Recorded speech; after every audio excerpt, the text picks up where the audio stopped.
యేసయ్యా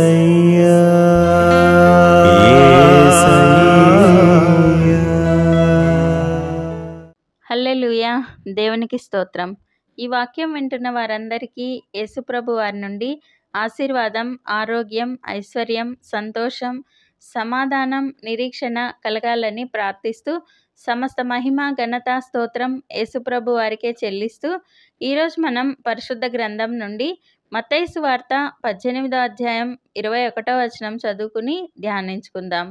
ఆ సమయమున పేతురు ఆయన యొద్దకు వచ్చి, ప్రభువా, నా సహోదరుడు నా ఎడల తప్పిదం చేసిన ఎడల నేనెన్ని మార్లు అతన్ని క్షమింపవలెను? 7 మారుల మట్టుకా అని అడిగాను. ఇక్కడ పేతురుకు ఉన్న ఆలోచన విధానం మనలో చాలా మందికి ఉంటుంది. ఏంటంటే, ఏదైనా తప్పులు చేయటానికి ఒక లిమిట్ అనేది ఉండాలి.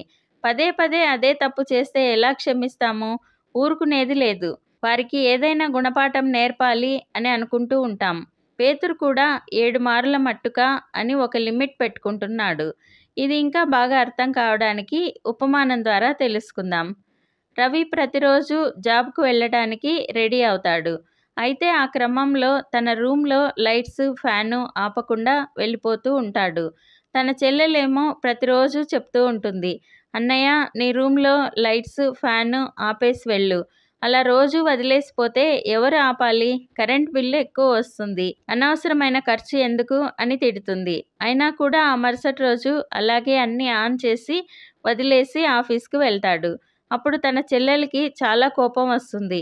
అప్పుడు వాళ్ళ అమ్మ చూసి, ఎందుకమ్మా అంత కోపంగా ఉన్నావు అని అడగగా, చూడమ్మా, అన్నయ్యకి ఎన్నిసార్లు చెప్పినా తన రూమ్లో లైట్స్, ఫ్యాను అలాగే ఆన్ చేసి వదిలి వెళ్ళిపోయాడు. నాకంటే పెద్దోడే కదా, ఆ మాత్రం ఆలోచన లేకుంటే ఎలా? ఈరోజు నుండి నేను అన్నయ్యతో అస్సలు మాట్లాడను అని బదిలిస్తుంది. అప్పుడు అమ్మ, అది తప్పు తల్లి. మీ అన్నయ్య లైట్స్, ఫ్యాను ఆపకుండా నీ మాట పట్టించుకోకుండా ప్రతిరోజు అలా వెళ్ళిపోవడం తప్పే.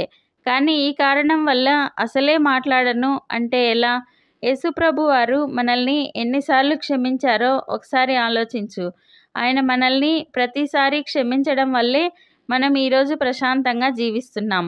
ఆయనను ధరించుకున్న మనం కూడా ఆయన వల్లే ఇతరులను క్షమించి పదే పదే అదే తప్పు చేస్తున్నా సరే వారిని క్షమించి ఇంకొక అవకాశం వారికి ఇవ్వాలి.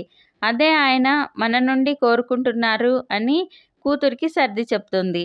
మత్తయి సువార్త 18వ అధ్యాయం 22వ వచనంలో, అందుకు యేసు అతనితో ఇట్లనెను, 7 మారుల మట్టుకే కాదు 70 ఏళ్ల మారుల మట్టుకని నీతో చెప్పుచున్నాను. మనం ఇదే వాక్యాన్ని ఇంగ్లీష్ వెర్షన్లో గమనిస్తే 70 times 7 అని ఉంటుంది. మ్యాథ్స్ పరంగా చూస్తే 70⁻7 అంటే 70ని 7 సార్లు మల్టిప్లై చేయాలి, అంటే గుణించాలి.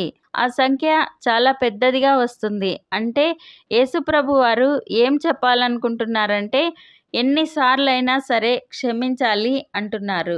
అలా చేయాలి అంటే మనకు చాలా కష్టం. ఎందుకంటే మనల్ని కొంతమంది చాలా ఎక్కువ ఇబ్బంది పెడతారు.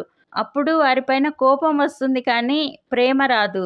అందుకే మనం ప్రతిరోజు దేవునికి ప్రార్థన చేస్తూ ఆయన కృపను, శక్తిని, సామర్థ్యాన్ని పొందుకోవాలి. అలా మనం ప్రతిరోజు ఆయనలో ఎదిగితే తప్ప మనం ఇతరులను మాటి మాటికి క్షమించలేం. కాబట్టి మనం ప్రతిరోజు ఆయనలో ఎదుగుతూ ఆయన హృదయం వలె మన హృదయాన్ని మార్చుకుంటూ ముందుకు సాగుదాం. ప్రార్థన చేసుకుందాం. ప్రభువా, దేవా, సర్వాధికారి తండ్రి, మీ పరిశుద్ధ పాదాలకు వందనాలు, స్తుతులు, స్తోత్రాలు నాయనా. మీరు మా జీవితాల్లో జరిగించిన మేళ్ళన్నింటికీ వందనాలయ్యా. మేము ఎన్నిసార్లైనా సరే ఇతరులను ప్రేమించి క్షమించాలి అని తెలియచేస్తున్నందుకు వందనాలు తండ్రి.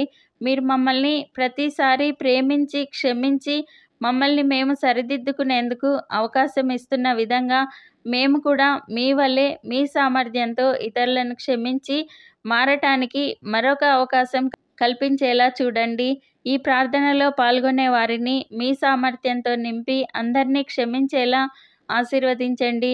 మరి ముఖ్యంగా కుటుంబాలలో ఎటువంటి తగాదాలు, మనస్పర్ధలు, అనుమానాలు లేకుండా ఒకరి ఎడల ఒకరు ప్రేమ కలిగి, ఐక్యత కలిగి, ఒకరినొకరు క్షమించుకుంటూ ఆనందంగా మిమ్మల్ని స్తుతించులాగున ఆశీర్వదించండి. అందరికీ ఆరోగ్యం, ఐశ్వర్యం, దీర్ఘాయువు, ఘనతను దయచేయండి.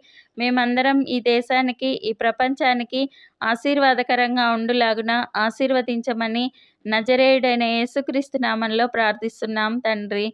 ఆమెన్. ప్రతిరోజు మీ కామెంట్స్ చూస్తున్నాము. మీకోసం కూడా రోజు ముమ్మారు ప్రార్థిస్తున్నాము. భయపడకండి, దిగులు పడకండి, కృంగిపోకండి. యేసుప్రభు వారు తప్పక విడుదలనిస్తారు. ఆయన మహాకృప మనతో ఎల్లప్పుడూ ఉంటుంది. Amen. Thank you Jesus. God bless you. మేము మా ఛానల్లో అందించిన ఇతర వీడియోలను కూడా తప్పకుండా చూసి మీ మిత్రులకు షేర్ చేయగలరు.